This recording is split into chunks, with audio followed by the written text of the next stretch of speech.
Hi, and welcome to a panel discussion with the Federal Trade Commission, the Better Business Bureau, and the Attorney General's Office of Consumer Protection here in the state of Georgia.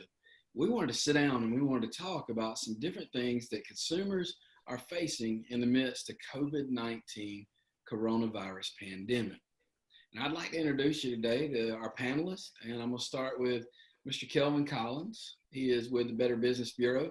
Kelvin, your title at the BBB is President of the Better Business Bureau, serving the Fall Line Corridor. Now, I understand how the Fall Line runs across the state of Georgia, but what does that mean in layman's terms? Well, in layman's terms, the Better Business Bureau serving the Fall Line Corridor is the legal name for the Better Business Bureau serving Central Georgia, serving the CSRA, serving Southwest Georgia, and East Alabama and West Georgia. So we have offices in Columbus, Augusta, and then Macon. But basically, we cover from Auburn, Alabama to Aiken, South Carolina, and then down to the Florida line west of I-75. So it's 77 counties in 3 different states, and it's really hard to find one name that encompasses all of that. So Fall Line Corridor is something that, the Fall Line Freeway is something we've heard for years, so that's why we chose that. Excellent, excellent. The second person on our panel I'm going to introduce today is Miss Anna Burns. Miss Anna is from the Federal Trade Commission, and she is the Southeast Region, or she's the Regional Director of the Southeast Region. And that sounds like a really big deal. So where are you at, and how do you cover all of this? Well, Jason, while our office is located physically in Atlanta, we cover 7 southeastern states: North Carolina, South Carolina, Georgia, Florida, Tennessee, Alabama, and Mississippi. So we have a big area, but we do great work covering all of those states. That's fantastic, and I can vouch for that. You guys do great work. And so next, we have Mr. Sean Conroy. He is with the Attorney General's Office in the state of Georgia, the Consumer Protection Division. Now, Mr. Conroy, what is the Consumer Protection Division? Thanks, Jason. And it's great to partner with both the Better Business Bureau and the Federal Trade Commission for this webinar. Our office, the Attorney General's Office, has a Consumer Protection Division, which has about 45 employees, and we investigate consumer complaints from across the state. We're located in Atlanta, but we do our reach does go throughout the state. We get about 17 to 20,000 complaints that come in per year, and we process those complaints looking for unfair or deceptive acts and practices. And especially during this COVID-19 outbreak, we're very busy looking at issues such as price gouging, along with the traditional scams that we'll typically see and that you hear about and that the Federal Trade Commission hears about. We're available on the web at consumer.ga.gov, and we have counselors. We're still operating and available to take calls from consumers if there's questions or complaints. And our information will show up later in the slides too, but our phone number is 404-651-8600. Excellent, excellent. Now, the last person joining our panel is Miss Mason, Miss Michelle Mason.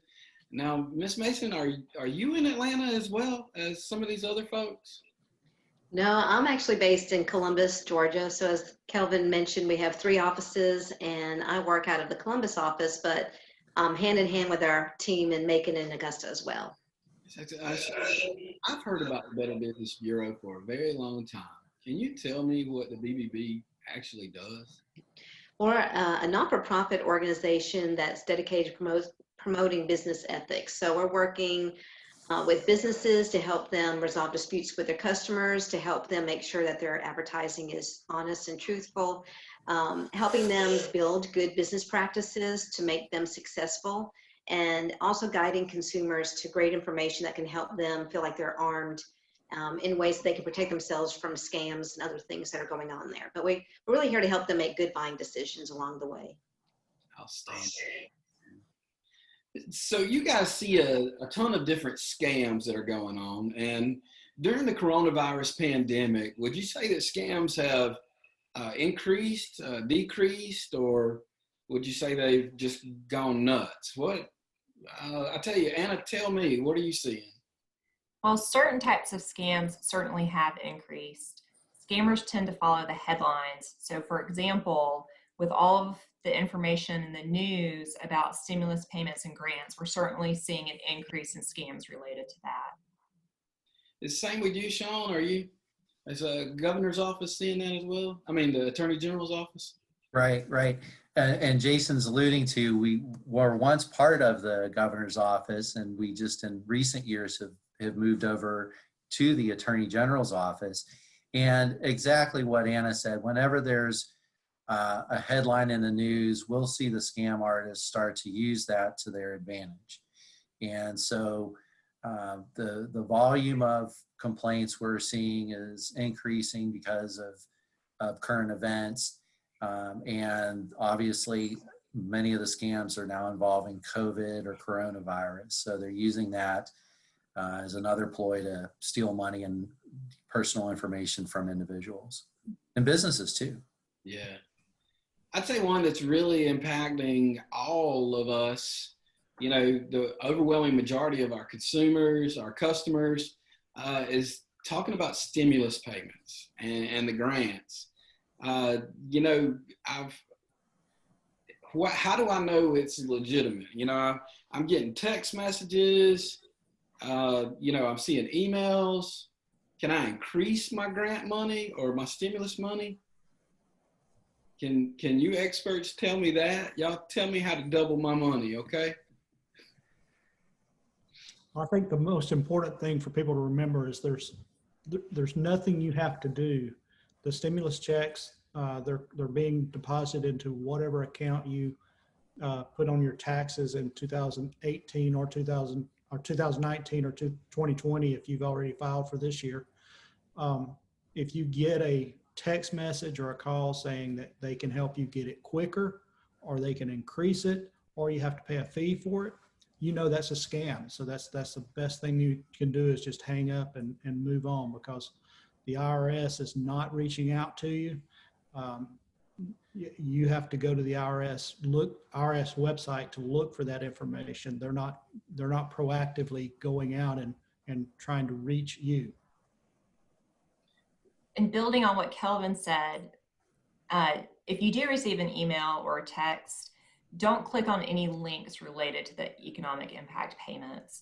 Those links are searching or fishing for your information. They might ask you for your social security number, account information. And like Kelvin said, the IRS is not going to email or text you, so you can be pretty sure that those are scams. And this is a time when con artists are trying to take advantage of us. We're all under a stress in this situation.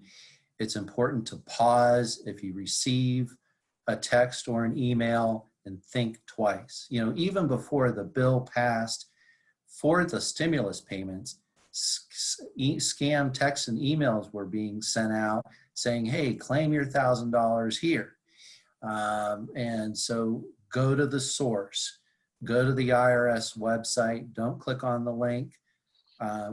Be aware, monitor social media, look at the Better Business Bureau, look at the Federal Trade Commission.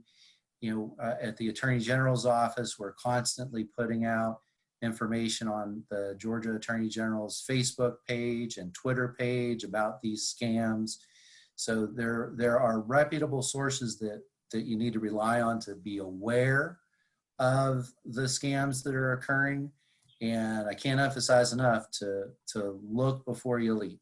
Don't click on that link. And the last thing I'll share along those lines too is to make sure you're reporting these to us as well. I know that we all have sites where we're taking in this information so it can be investigated too.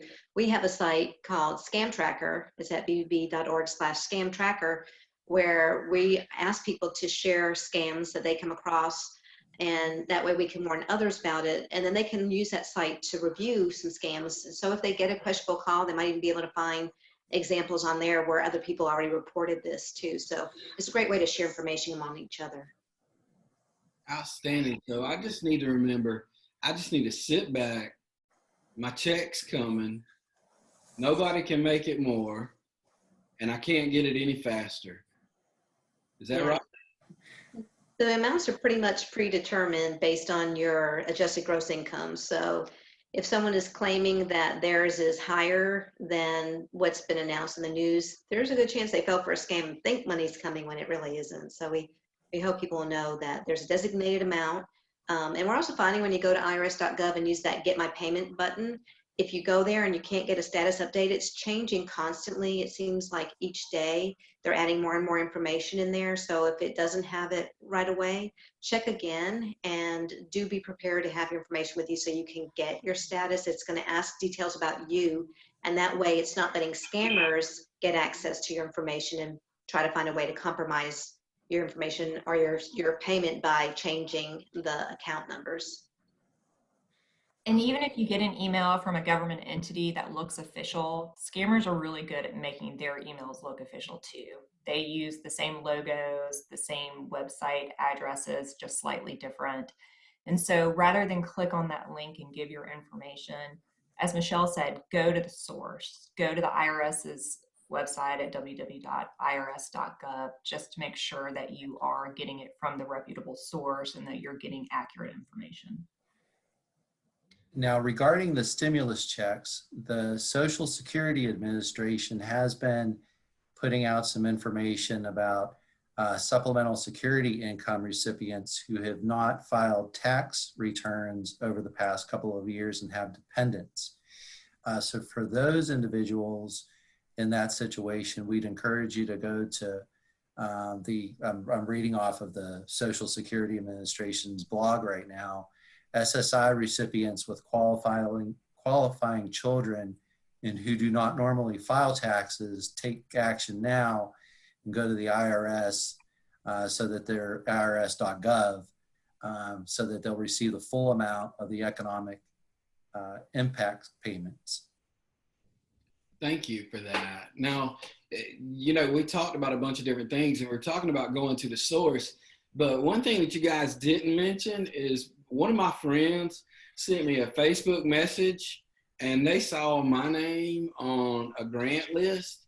And I don't know about y'all, but I'm about to take a vacation because I've got about $45,000 coming to me, and it's part of some stimulus, something or another. But my name was on there. Is that true?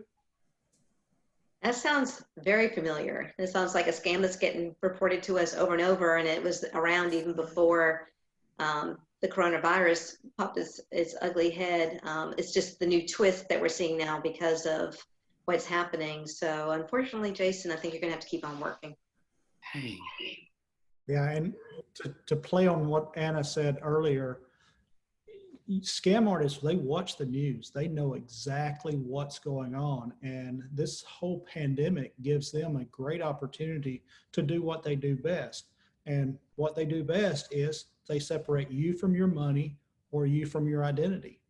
And these grants, it's a perfect way for them to contact you and tell you that you're getting a grant, but you just have to pay some type of fee up front, because they know you've just gotten $1,200 from the government, so you can pay this fee to get more money. So scam artists, they depend on greed and need. Those are two things that they really rely on to separate you from your hard-earned money.